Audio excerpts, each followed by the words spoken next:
ಐದನೇ ದಿನವೂ ಕಾವೇರಿದೆ. ಇರಾನ್ ಹಾಗೇನೆ ಇಸ್ರೇಲ್ ನಡುವಿನ ಯುದ್ಧ. ಇರಾನ್ ಹಾಗೂ ಇಸ್ರೇಲ್ ನಡುವೆ ದಾಳಿ ಪ್ರತಿ ದಾಳಿ ಮುಂದುವರೆದಿದೆ. ಇರಾನ್ ಮೇಲೆ ಮಿಸೈಲ್ ಹಾಗೇನೆ ಬಾಂಬ್ ದಾಳಿ ನಿಂತಿಲ್ಲ. ಐದನೇ ದಿವಸ ಇವತ್ತು ಮಧ್ಯಪ್ರಾಚ್ಯದ 12 ದೇಶಗಳು ಈ ಮಹಾಯುದ್ಧದಿಂದಾಗಿ ಹೊತ್ತಿ ಉರಿತಾ ಇವೆ.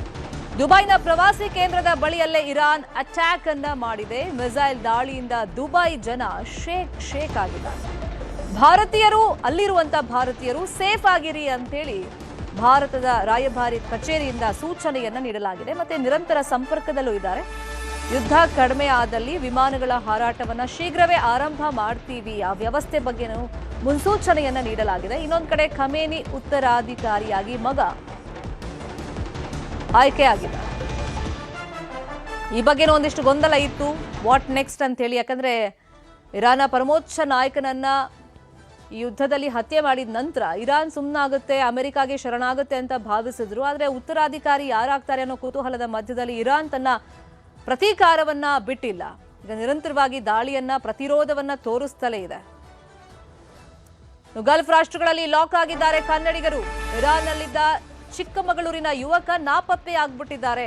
ಕೊಪ್ಪ ತಾಲೂಕಿನ ಹಿರೇಕೊಡಿಗೆ ನಿವಾಸಿ ನಿಶ್ಚಿತ್ ಸಂಪರ್ಕಕ್ಕೆ ಸಿಗ್ತಾ ಇಲ್ಲ. 8 ದಿವಸದಿಂದ ಆತ ಮಾತಾಡಿಲ್ಲ ಮನೆಯವ್ರ ಹತ್ರ. ಹಂಗಾಗಿ ಸಹಜವಾಗಿ ಇಲ್ಲಿರುವವರು ಅವ್ರ ಪೋಷಕರು ಆತಂಕಕ್ಕೊಳಗಾಗಿದ್ದಾರೆ. ಮರ್ಚೆಂಟ್ ನೇವಿಯಲ್ಲಿ ಈತ ಕೆಲಸ ಮಾಡ್ತಾ ಇದ್ದ. 8 ದಿನಗಳ ಹಿಂದೆ ತಂದೆಗೆ ಫೋನ್ ಮಾಡಿದ್ದ. ಅದಾದ್ಮೇಲೆ ಸಂಪರ್ಕಕ್ಕೆ ಸಿಕ್ಕಿಲ್ಲ. 8 ದಿನಗಳಿಂದ ಪೋಷಕರು ನಿರಂತರವಾಗಿ ಆತನ ಹತ್ರ ಮಾತಾಡಬೇಕು ಅಂತೇಳಿ ಫೋನ್ ಮಾಡ್ತಾ ಇದ್ದಾರೆ. ಸಂಪರ್ಕಕ್ಕೆ ಆತ ಸಿಕ್ಕಿಲ್ಲ. ಕುವೈತ್ಗೆ ಹೋಗೋದಾಗಿ ನಿಶ್ಚಿತ್ ಹೇಳಿದಂತೆ ಮಗನ ಸಂಪರ್ಕ ಸಿಗದೆ ಈಗ ಪೋಷಕರು ಕಂಗಾಲಾಗಿದ್ದಾರೆ.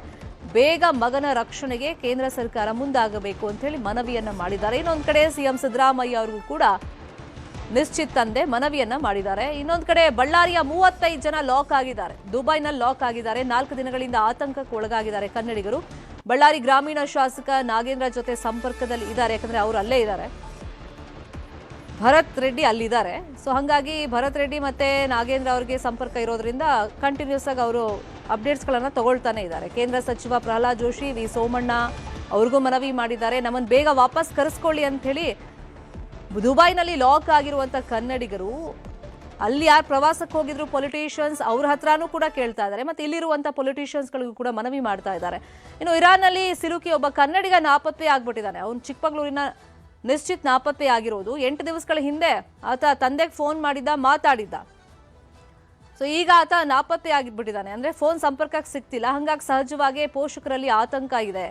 ಇನ್ನೊಂದು ಕಡೆ ದುಬೈನಲ್ಲಿ 35 ಜನ ಅತಂತ್ರರಾಗಿದ್ದಾರೆ. ಕಳೆದ 4 ದಿನಗಳಿಂದ ಅಲ್ಲೇ ಸಿಲುಕಿದ್ದಾರೆ. ಹಂಗಾಗಿ ನಮ್ಮನ್ನು ಬೇಗ ವಾಪಸ್ ಕರೆಸ್ಕೊಳ್ಳಿ ಅಂತ ಹೇಳ್ತಾ ಇದ್ದಾರೆ. ಸೊ ಬಳ್ಳಾರಿಯವರು ಎಷ್ಟು ಜನ ಹೋಗಿದ್ರು, ಎಲ್ಲಿ ಲಾಕ್ ಆಗಿದ್ದಾರೆ, ಈ ಬಗ್ಗೆ ಇನ್ ಡೀಟೇಲ್ ಆಗಿ ಇನ್ಫಾರ್ಮೇಶನ್ ಅನ್ನ ಕೊಡ್ತಾ ಹೋಗೋದಕ್ಕೆ ಬಳ್ಳಾರಿಯಿಂದ ನೇರ ಸಂಪರ್ಕದಲ್ಲಿ ಕನೆಕ್ಟ್ ಆಗಿದ್ದಾರೆ ನಮ್ಮ ರಿಪೋರ್ಟರ್ ಬಸವರಾಜು. ಇವರೇನೊಂದು ಟೀಮ್ ಆಗಿ ಹೋಗಿರೋದಾ, ಎಲ್ಲಿದ್ದಾರೆ ಈಗ ಎಕ್ಸಾಕ್ಟ್ಲಿ ಅಂತ ಮಾಹಿತಿ ಇದೆ, ಮತ್ತೆ ವಾಪಸ್ ಕರೆಸ್ಕೊಳ್ಳುವಂತ ನಿಟ್ಟಿನಲ್ಲಿ ಏನೆಲ್ಲ ಪ್ರಯತ್ನಗಳು ನಡೀತಾ ಇದೆ? ಶರ್ಮಿತಾ, ಏನು ದುಬೈ ಪ್ರವಾಸಕ್ಕೆ ತೆರಳಿರ್ತಕ್ಕಂಥ ಬಳ್ಳಾರಿ ಮೂಲದ 35 ಜನರು ಕೂಡ ಈಗ ಅತಂತ್ರದ ಪರಿಸ್ಥಿತಿಗೆ ಸಿಲುಕಿರ್ತಕ್ಕಂಥ ಪರಿಸ್ಥಿತಿಗಳು ಕೂಡ ನಿರ್ಮಾಣ ಆಗಿರ್ತಕ್ಕಂಥದ್ದು. ಯಾಕೆಂದ್ರೆ ಇರಾನ್ ಮತ್ತು ಇಸ್ರೇಲ್ ನಡೆಸಿರ್ತಕ್ಕಂಥ ಏನು ಯುದ್ಧದ ಹಿನ್ನೆಲೆಯಲ್ಲಿ ಏನು ಮಧ್ಯಪ್ರಾಚ್ಯದಲ್ಲಿ ರಾಷ್ಟ್ರಗಳಲ್ಲಿ ಸಿಲುಕಿರ್ತಕ್ಕಂಥ ಕನ್ನಡಿಗರು ಒಂದು ಕಡೆ ಸಾಕಷ್ಟು ಅತಂತ್ರ ಪರಿಸ್ಥಿತಿ ಸಿಲುಕಿದ್ರೆ, ಅದರಲ್ಲೂ ಬಳ್ಳಾರಿಯ 35ಕ್ಕೂ ಹೆಚ್ಚು ಜನರು ದುಬೈ ಪ್ರವಾಸಕ್ಕೆ ಹೋಗಿದ್ರು. ಅವರು ಫೆಬ್ರವರಿ 28ಕ್ಕೆ ವಾಪಸ್ಸು ಬೆಂಗಳೂರಿಗೆ ಕೂಡ ತೆರಳಬೇಕಾಗಿತ್ತು. ಆದ್ರೆ ಏಕಾಏಕಿಯಾಗಿ ವಿಮಾನ ಹಾರಾಟ ಬಂದಾಗಿರ್ತಕ್ಕಂಥ ಹಿನ್ನೆಲೆಯಲ್ಲಿ ಅವರೆಲ್ಲರೂ ಕೂಡ ಒಂದು ಲಾಡ್ಜ್ಗಳಲ್ಲಿ ಉಳ್ಕೊಳ್ಬೇಕಾದಂತ ಪರಿಸ್ಥಿತಿ ಕೂಡ ನಿರ್ಮಾಣ ಆಗಿರ್ತಕ್ಕಂಥದ್ದು. ಯಾಕೆಂತಂದ್ರೆ ನಿನ್ನೆ ಅಷ್ಟೇ ಅವರು ಭಾರತದ ರಾಯಭಾರಿ ಕಚೇರಿ ಕೂಡ ಹೋಗಿ ಸಾಕಷ್ಟು ಮನವಿಯನ್ನ ಕೂಡ ಮಾಡ್ಕೊಂಡಿದ್ದಾರೆ. ಕೂಡಲೇ ನಮ್ಮನ್ನ ವಾಪಸ್ಸು ಮತ್ತೆ ಭಾರತಕ್ಕೆ ಕರೆತರುವ ಮಟ್ಟದಲ್ಲಿ ಎಲ್ಲಾ ರೀತಿಯ ಪ್ರಯತ್ನಗಳನ್ನ ಮಾಡಬೇಕು ಅನ್ನೋ ನಿಟ್ಟಿನಲ್ಲಿ ಕೂಡ ಮನವಿಯನ್ನ ಕೂಡ ಮಾಡ್ಕೊಂಡಿದ್ದಾರೆ. ಮತ್ತೊಂದು ಕಡೆ ಬಳ್ಳಾರಿ ಗ್ರಾಮೀಣ ಶಾಸಕ ನಾಗೇಂದ್ರ ಆಗಿರ್ಬೋದು, ಬಳ್ಳಾರಿ ನಗರ ಶಾಸಕ ಭರತ್ ರೆಡ್ಡಿ ಅವರು ಕೂಡ ಅವರ ಜೊತೆ ನಿರಂತರ ಸಂಪರ್ಕದಲ್ಲಿ ಕೂಡ ಇರ್ತಕ್ಕಂಥದ್ದು. ಜೊತೆಗೆ ಮೊನ್ನೆ ಸಿಎಂ ಸಿದ್ದರಾಮಯ್ಯ ಅವರು ಕೂಡ ಅವರಿಗೆ ವಿಡಿಯೋ ಕಾಲ್ ಮಾಡೋದ್ರ ಮೂಲಕ ಸಾಕಷ್ಟು ಧೈರ್ಯ ತುಂಬತಕ್ಕಂಥ ಕೆಲಸ ಕೂಡ ಮಾಡಿದ್ರು. ಆದ್ರೆ ಕೆಲವೊಬ್ಬರಿಗೆ ಆರೋಗ್ಯದ ಸಮಸ್ಯೆಗಳು ಕೂಡ ಎದುರಾಗ್ತಾ ಇದೆ ಅನ್ನೋ ಮಾಹಿತಿ ಕೂಡ ಸಿಗ್ತಾ ಇದೆ. ದಾವಣಗೆರೆಯ ಜಗಳೂರು ಮೂಲದ ದ್ರಾಕ್ಷಣೆ ಅಂತಕ್ಕಂಥ ಮಹಿಳೆ ನಿನ್ನೆ ಆಸ್ಪತ್ರೆಗೆ ಕೂಡ ದಾಖಲಾಗಿರ್ತಕ್ಕಂಥದ್ದು. ಏಕಾಏಕಿಯಾಗಿ ಜ್ವರ ಹೆಚ್ಚು ಕಾಣಿಸಿಕೊಂಡಿರ್ತಕ್ಕಂಥ ಹಿನ್ನೆಲೆಯಲ್ಲಿ ಅವರನ್ನ ಅಲ್ಲಿ ಸ್ಥಳೀಯ ಆಸ್ಪತ್ರೆಗೆ ಕೂಡ ದಾಖಲು ಮಾಡಲಾಗಿದೆ ಅನ್ನೋ ಮಾಹಿತಿ ಕೂಡ ಸಿಗ್ತಾ ಇದೆ. ಸಾಕಷ್ಟು ಆತಂಕ ಕೂಡ ಅಲ್ಲಿ ಇರ್ತಕ್ಕಂಥದ್ದು. ಯಾಕೆಂದ್ರೆ ಯಾವಾಗ ಸಮೀಪದಲ್ಲೇ ಒಂದು ಯುದ್ಧ ನಡೀತಕ್ಕಂಥ ಹಿನ್ನೆಲೆಯಲ್ಲಿ, ಜೊತೆಗೆ ಅವರಿಗೆ ಮೊನ್ನೆ ಅಷ್ಟೇ ಅಲ್ಲಿ ಸಮೀಪದಲ್ಲಿ ಒಂದು ಬ್ಲಾಸ್ಟ್ ಆಗಿರ್ತಕ್ಕಂಥ ಹಿನ್ನೆಲೆಯಲ್ಲಿ ಸಾಕಷ್ಟು ಆತಂಕ ಕೂಡ ಇದೆ ಅವರಿಗೆ. ಎಲ್ಲ ರೀತಿಯಲ್ಲಿ ಊಟ ಮತ್ತು ವಸತಿಯ ಎಲ್ಲ ಸೌಲಭ್ಯಗಳನ್ನು ಕೂಡ ಮಾಡಿದೆಯೂ ಕೂಡ ಅವರಿಗೆ ಯಾವಾಗ ಭಾರತಕ್ಕೆ Okay. ಬರುತ್ತೀವಿ ಅನ್ನೋ ಆತಂಕ ಅವರಿಗೆ ಕೂಡ ಎದುರಾಗಿರ್ತಕ್ಕಂಥದ್ದು.